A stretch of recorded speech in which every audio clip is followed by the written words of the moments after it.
available hopefully next week. And with that, we have our wonderful speakers today. We have Amy Diesler, Brian Lynn, Chris Poser, Jay Ray, Kim Arnold, and Vanessa Talby. And with that, I pass the stage over to our wonderful speakers. Well, welcome everyone, and thank you, Marinus, for introducing us.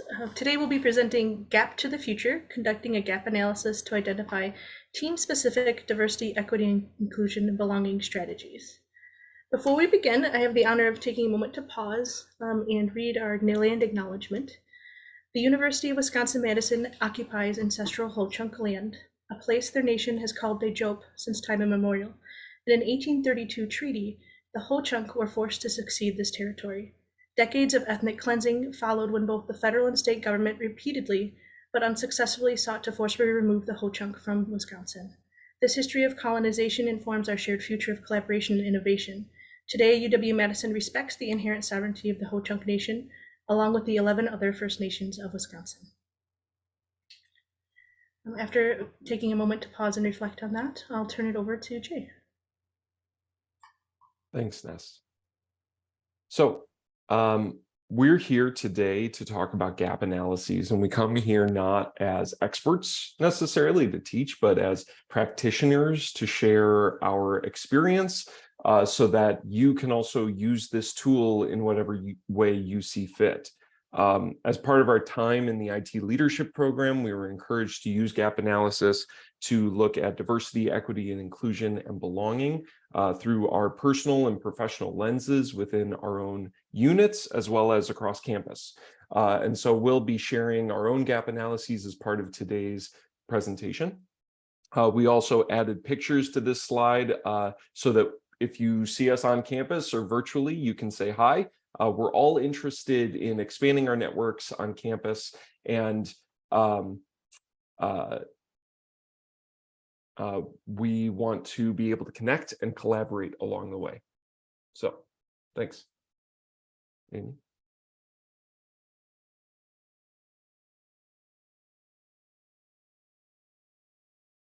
So today we want to talk about some of the challenges with DEIB and IT teams in particular.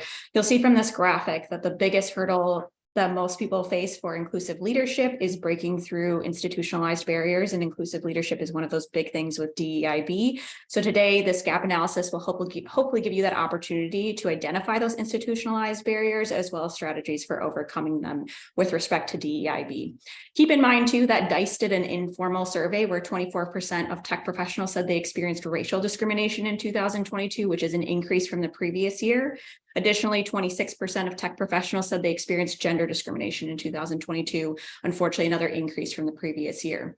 Those with disabilities who identified that way experienced discrimination at higher rates as well. So keep in mind for UW-Madison, the IT gender breakdown is 25% female, 75% male, and less than 1% non-binary. Discrimination can have very real impacts on tech professionals, their satisfaction, burnout rates, perception of compensation fairness, and general quality of life. And we can go to the next slide then.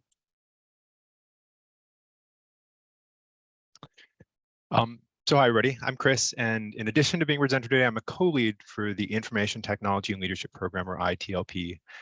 ITLP is a professional development program UW offers in partnership with Moore Associates that provides established and emerging IT leaders the opportunity to develop leadership competencies and broaden their professional networks. I'm going to pop a link in chat to it as well. So this is my pitch. Keep an eye out for solicitations to participate in the program. It's a wonderful experience, and it can be for either aspiring, existing, or leaders, or anybody in between. Now, I wasn't always a co-lead for ITLP. In the last year, my fellow presenters and I participated in the Big Ten Academic Alliance Moore ITLP program, and it was amazing, and we all learned a great deal. One of the larger themes that kind of weaved through the training was the intersection of diversity, equity, inclusion, and belonging in information technology. And as Amy mentioned, the struggle is real. Thoughtful inclusion of elements of DEIB into a team's composition and culture can make a tangible difference for individual team member engagement, as well as the overall health of the team. But how can one even get started on such a complicated task? As part of our more ITLP training, we were introduced to a technique that melded the kind of challenging concepts of DEIB with the traditional gap analysis methodology. And each of us had the opportunity to conduct a gap analysis on the state of DEIB within our own teams, and were provided the freedom to scope what a team was as narrowly or as broadly as we liked. We all came away with different results and areas of focus, but what was the same was how energized we felt about the outcome. The gap analysis provided a new lens through which we were able to engage with DEIB in a way that felt very practical as opposed to amorphous or intractable. Thank you, Chris. So now Chris introduced why we were introduced to the gap analysis and diversity, inclusion, belonging. I want to explore what a gap analysis is. A gap analysis is the difference between where we are now and where we want to be or where we want to go. And if we were to think about this as a map, this can start to introduce you to the concept. So there's 4 areas or quadrants on a gap analysis. One is your desired future. So on a map, that's where you want to go. It's your destination, it's your ideal state. Now is exactly where you're at now, so your starting point, where you're going to kick off and start walking from. 3 is gaps. So a gap is the distance between where you are now and where you want to go. They can be barriers, obstacles, stops along the way, people you might encounter. And then 4 is strategies. So these are the ways you're going to navigate from where you are now to where you want to go. They can be the different routes you're going to take to get there. There can be the different people you're going to connect with in order to be successful. They also might be options that you'll take and consider. So you'll look at where you want to go and then decide how you want to get there. And to Jay for a great example. Thanks. We believe that a gap analysis can be used for basically anything. And our example here is about getting our ideal kitchen out of that fixer-upper you just invested in. This is not easy, it's not straightforward, it's not even approachable. And if you've never done something like this before, it can be really daunting. So a gap analysis can bring things down to a ground level. You can start identifying your gaps, like I've never picked up a hammer, not personally, but if for the example, we'll say, or I don't have any money. These are big gaps in what it would take to get to your ideal kitchen from what we see in the lower left quadrant. So then once you identify your gaps, you can start identifying strategies to fill in those gaps. And so, you determine the scope and prioritize the work. If you have no money, then start budgeting, start saving, start prioritizing the work to get the needs dealt with first before the wants, etc. And so we will be utilizing this example in the main room for those that decide to discuss this instead of DEIB efforts. Yes. Okay. So now we wanted an opportunity to share out our gap analyses and the results we had for our own teams. We'll talk through how we scoped our gap analysis, what strategies we determined, and the distance we saw from now to where we want to go. And after sharing our own slides, we'll have everyone complete your own gap analysis. We'll walk you through the 4 different quadrants. We'll use diversity, equity, inclusion, and belonging as the topic. In order to complete this and use our breakout rooms, I want everyone to take a peek in the chat. I dropped a link to it's actually a Google PowerPoint template, but it's a slide that if you click on that link, it should ask you if you want to make a copy. After making a copy, you can use this and you should be able to type in it. When we go into the breakout rooms, one of us will be in each of the rooms and we'll actually facilitate the conversation and walk you through this process. So Miranda's, just let us know when the breakout rooms are ready. We'll just want to make sure everyone's able to see the link, which thank you. I will drop the link in the chat again and is able to make a copy before we get there. Just a second to make it 20 minutes. Thank you.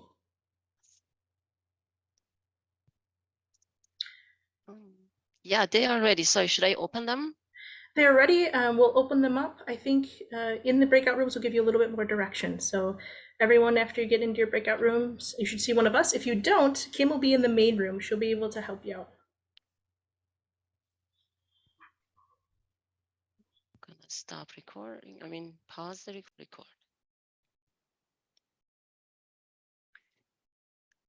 All right. I think everybody should be back, Kim. So I let you. Right. Okay. Could you forward the slide one, Renaz, please? Thank you.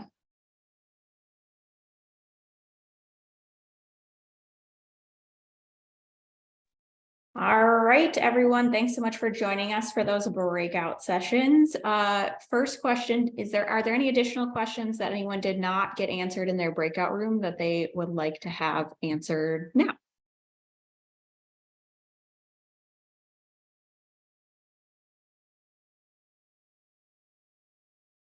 All right, does anyone want to share maybe some thoughts on how you felt about using this tool at all, or what benefits you see in applying this tool to diversity, equity, inclusion, and belonging?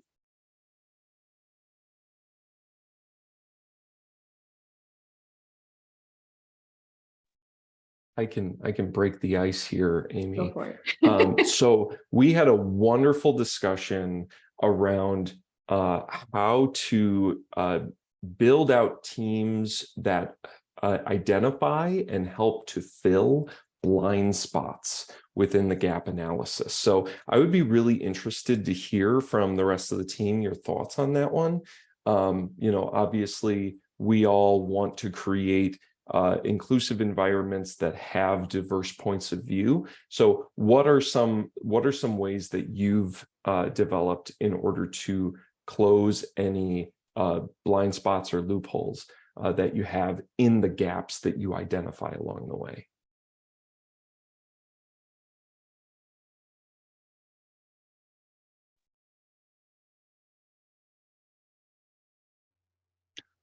I would say practiced reflection and thoughtfulness, sort of like a continuous improvement process, right? Take time every day or week to sit down and actively review things that interactions you may have had, and then just consider them and deconstruct what actually occurred and see if you can detect any biases in what you did, and just continuously practice that so it becomes like muscle memory, so that eventually you're not necessarily doing that on a daily or weekly basis, but you're doing it live as you interact with people, right? A part of your brain is actively trying to scan out those biases and then react to them. That's the big thing, I think.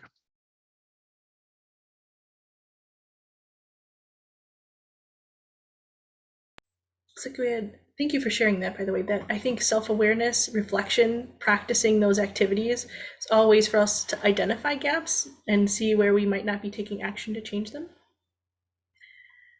Phil put in the chat, I'm always up for having examples of tools like this that show how to break down something that is a really huge, but where do we start? Topics like diversity, equity, inclusion, and belonging. So we appreciated the examples. Yeah, and one thing that did come up in our group was around how to use a gap analysis to actually break up problems that seem massive initially into component parts so that your desired future state could be something that's attainable even just sheer months from now, so that your now becomes your desired future state much more readily along the way, and you can kind of use the tool to create milestones for yourself. So that was one takeaway from our group. Dana, I see your hand. Yeah, can you guys hear me and see me? Yes. Yeah, hi. I'll follow Jay's lead and kind of break the ice too. So I really liked this tool. It was very similar. I'm a lean practitioner, so it's very similar to a current state analysis value stream map. So you're mapping out where you're at now, where you want to be. But I feel like we're maybe jumping to solutions before we're really understanding what the root cause of the problem is, maybe. So for me, I kind of always go back to okay, so let's not jump to solutions too fast until we really understand what's really going on. But I like it because we're, as human beings, we always want to like solution everything. We want to like solve things. We want to do that. And I think when you have all these like really amazing ideas and all these solutions that you want to implement, you have to, like you said, you have to break it down into like small bite-sized pieces, but you have to understand like which one is going to deliver the most value at the end of the day, what's going to solve, you know what I mean? Like, so I use a tool called a pick chart where you kind of take all your solutions and you say, okay, so what's possible? What is like the low-hanging fruit? What can we implement now that is fast and we can do this fast and you can see results? What is implementable? What is something that is a little bit more challenging, but it's going to deliver high value? What's something more challenging, but it's still valuable, but it's going to take longer time, like maybe more time, more energy, more resources. And then the K part is the kibosh kill, where, okay, this is way too challenging. We can't do this. This is out of scope. This isn't going to deliver any value. So you can kind of like slice and dice like your solutions, and you can break that down into like more manageable pieces. So like using this and then kind of like, okay, we've got these great ideas. How do we like break this down and where we can like, you know, break this into phases and like put it across the timeline. So, and then you can do that, the incremental, those changes as you go along. So it's a good way for your team to like see those quick wins. So, hey, you know, we implemented this in 3 months and we really saw a change here. So you can start measuring that and then, you know, make those things like happen. So just some lean practitioner thoughts. Thanks, guys. That was great. I think something interesting what you said though is you could also, if something seems really big, then maybe you repeat this process and make it smaller, right? But you focus that desired future state might be that bigger item. I really like what you said though of like breaking down steps, identifying what's low hanging fruit, identifying what you can do now. For us, I think we identified something that was really big and we started making asks for help on how we could break this down, how we could make connections on campus, how we could actually have a presence that we wanted because we weren't sure how to do that. So it motivated us to take some of those steps you described, Dana, of like exploring what it is we would need to do to move towards that future, knowing that all of our strategies weren't necessarily achievable as us as individuals, but there was some aspect of it we could take ownership of. For example, we wanted to be vocal role models. So while we might not be able to control all the things that are presented on campus about diversity, equity, inclusion, and belonging, we could be here now with you and teach this concept. Thank you to everyone who shared out as we continue through our presentation. If you have other questions, as Myrna said at the beginning, feel free to add those into the chat and we will address those at the end. Okay, thank you. And Myrna, if you would please go to the next slide. Well, my name is Kim Arnold. My pronouns are she, hers, and I was lucky to be part of this cohort in which, if you haven't picked up, diversity, equity, inclusion, and belonging was a very important theme for us as a cohort, but also in our daily work on campus. So we've spent some time exploring the power of gap analysis as a tool that helps us move towards a desired future state. And as we just kind of shared out, how we can break some of the really daunting big tasks down by using a tool like this.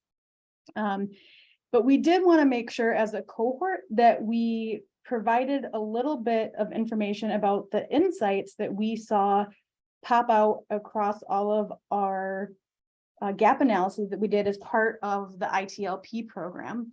And so in the spirit of really making this real, we're going to discuss some themes that came out to help inform maybe some of your future work, or just, you know, provide you something to chew a little bit on.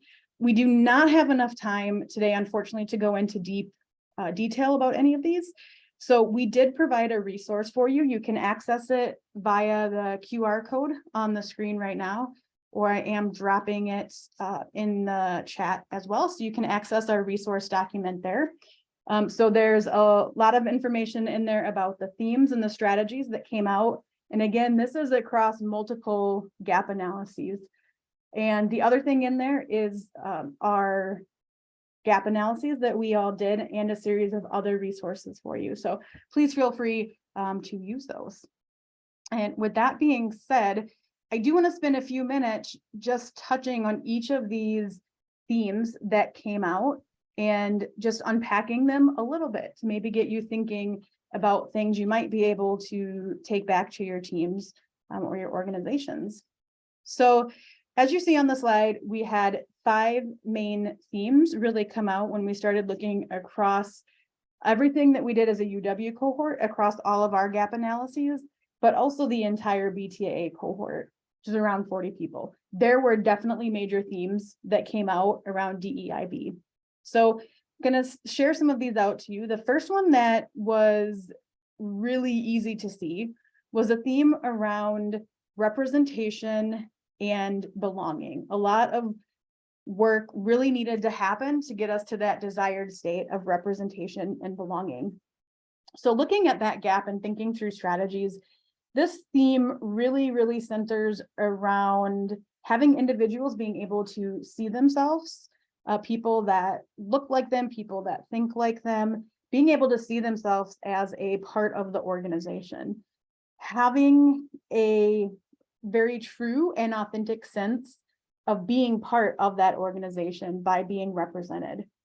The other thing that really stood out in this theme was a concept around having your opinions, your perspectives, your expertise, feeling that these are really being heard, being respected, and being valued and part of the organization. So these were strong connections that came out across the gap analyses.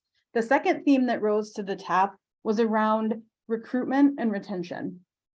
And when we start thinking about this, we started seeing a really large focus on limiting barriers to attracting, recruiting, and retaining individuals of diverse backgrounds. And when we say diverse backgrounds, there's many flavors of that, right? And one of the things we also saw come out in this theme is that we really should be striving to mirror the population that we serve. So depending on what level your gap analysis might be at, it might be your own individual team, it might be the department you work for, the division you work for, like you can think at different scales. But part of recruiting and retention is really being able to show people, again, that representation and belonging theme, but also that we want to just look more diverse and be more diverse and really respect and honor that. One of the main strategies that came out across these in this theme was consistent hiring practices. There are a lot of best practices that have come to light in this space over the past decade or so. And there are a lot of fairly simple things that can be done in recruitment and hiring to eliminate potential bias, to level the playing field, and to bring people into positions and roles that possibly they haven't previously seen themselves in. So this was a strategy that came very clearly to the top here. That was a frequent strategy. The third theme that came out across these analyses really shifted to the idea of cultural change that focused on employee engagement. So at the core of this theme, we were finding, we saw that finding consistent space and time for employee engagement really had to be a critical strategy to this, right? You have to build shared commitment for DEIB efforts, and that requires that dedicated time. One of the strategies that really came out here was the creation of and reinforcement of not only strategic plans moving forward and work plans, but also setting specific goals as they relate to DEIB very specifically and very concretely. The fourth theme that we pulled out from across our work was performance management. And that ties back into some of the things we've already talked about. These are all more or less fairly interconnected, but there was a very visible theme here around performance management. And this really centered on creating opportunities to diversify populations, recognize existing groups, and create transparent career progression pathways for individuals that are already on your team and are very valuable and contributing members. So there's a lot of strategies in that theme specifically. So if that's something you're interested, please make sure you refer to the resource documents. And then the fifth and final theme that came out across all of these gap analyses was outreach. And this, we framed very broadly. This theme really included enhancement of efforts, outreach, practice, not only to retain relationships, but also to connect new employees. So the human connection element, but also connecting employees and team members to valuable resources that they might not be aware of. And those resources can be, you know, technical, they can be documents, it can be training, it can be connecting them to different groups of people. So again, a very broad interpretation here. But what this comes down to is really fostering efforts and an environment that is willing to establish more diverse and meaningful relationships among team members. So unfortunately, that's kind of the limit of the time that we have to talk about this today. But please, all of us are very happy to talk. If anybody wants to talk further, you can see our contact information in the resource document and feel free to reach out. And these are just the themes we are very happy that you allowed us to share with you today. And if we can advance, Mernaz, please. I will hand this over. Thanks, Kim. So I just wanted to take a couple of minutes here to talk about what we talked about today and give you a few key takeaways, which I've been editing on the side along the way because of some of the outcomes that we've seen even just in this short period of time that we had together. So today we reviewed the tool of the gap analysis, where we can identify current and ideal future states, gaps between those two, and strategies on how to fill those gaps. We introduced the variety of uses for such a tool and focused on diversity, equity, inclusion, and belonging within the campus context, sharing examples from the IT leadership program, and having engaging conversations with all of you. And then finally, we shared some resources and highlights from our team in the DEIB work that we did during the ITLP. So we identified basically 4 main takeaways that I think we wanted you to go away with today. And that's use what you've learned today as a starting point for examining DEIB in your own team or on campus, or however else you would like to use this tool. Engage with your team, your campus connections, your otherwise trusted relationships on all of these topics so that we all can continue to grow. Talk to your leadership about how to approach the gaps and strategies that you've identified, and also be a little vulnerable and welcome them to add to or provide feedback on your analysis. That'll help you grow as well. And then finally, work to make a difference on campus, because even these small steps forward that we all take together can get us to new places. So take it away, Chris. All right, can we go to the last slide, Mernaz? So thank you, everybody, for sharing your time with us today. The feedback is a gift, and as we're winding down, please let us know what you thought went well with our presentation and with the concepts we presented, and conversely, what could have been changed or improved. And you can leave your feedback in chat. Also, since we have a few minutes left, if folks have any additional questions or anything else that they would like to discuss, I think we have probably 2 or 3 minutes that we could take to address those.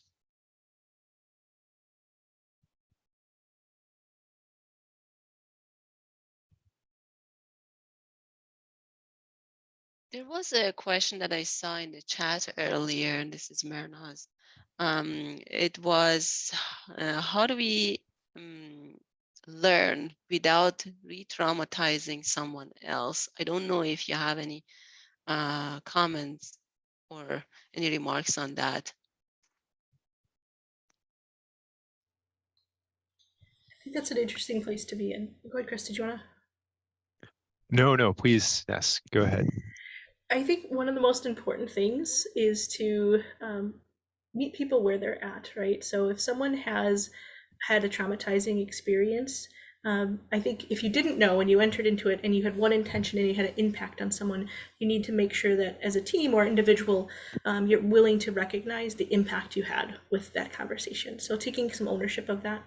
The other thing is, it'd be interesting to observe if in that situation people felt comfortable sharing their trauma. Because if they don't, maybe it's developing a way to communicate about things that are too sensitive for someone. So giving someone, like, I don't know, code words might be a little bit too interesting, but it'd be like, helping people know that they can take a pass on something if it's too much for them, and respecting that at that point in time, right? So in our team, sometimes we have, like in stand-ups, no one has an update, so it's okay to take a pass, right? We're going to talk about this difficult topic, but it's okay to take a pass. But I think it's interesting to also recognize that there are going to be points in time like that. There's also going to be things like tokenization, which I think came up in our chat as well, where sometimes people are going to feel exhausted. Diversity, equity, inclusion, belonging topics can be very draining or very energizing. And we need to recognize where we're at each day, at each moment, and be there for each other.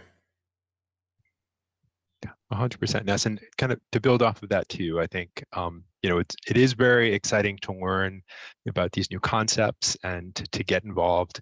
But a big part of learning is also listening, and especially if you're a leader, if you have a team that you're a part of, like listening to others and learning about their experiences without judging, without necessarily thinking of the next thing that you want to say, I think is an important part of the learning experience as well.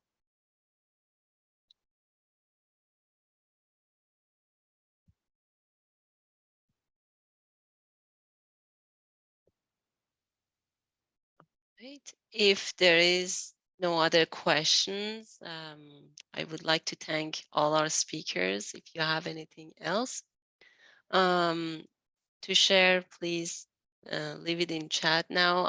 Otherwise, there are lots of other sessions. Please make sure to join them today and tomorrow. So again, many thanks to our speakers and many thanks to our attendees, and hopefully we see you in the next sessions. Thanks, everyone. Thank you, everyone. Thanks all. Thanks. Bye, everybody. Bye.